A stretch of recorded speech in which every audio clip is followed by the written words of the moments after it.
you the recipe of carrot bullets. So let's start.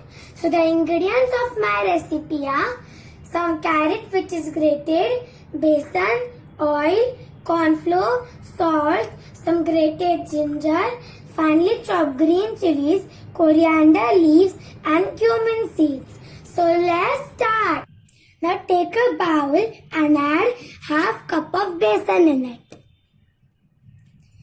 Then add 1 to 2 tablespoons of corn flour.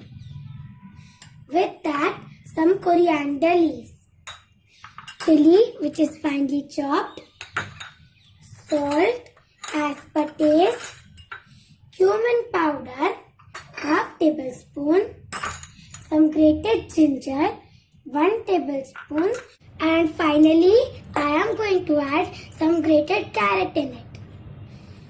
Mix them well and now add water little by little to make a soft dough. My soft dough is ready and now I am going to grease my hand with some oil. Then I am going to take a small portion of the dough and make a bullet shape. My bullet shape is ready and now I am going to transfer it into a plate. So similarly, I made many bullets and now we are going to go to the deep fry process.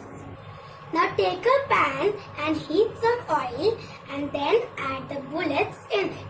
We will let them fry until they are golden brown and crispy. My carrot bullets are golden brown and crispy and now I am going to transfer it on a tissue paper. So the tissue paper will absorb all the oil. I transferred the carrot bullets into this plate. So as you can see, it looks so yummy. So this is my delicious and tasty carrot bullet recipe. Give this recipe a try and enjoy.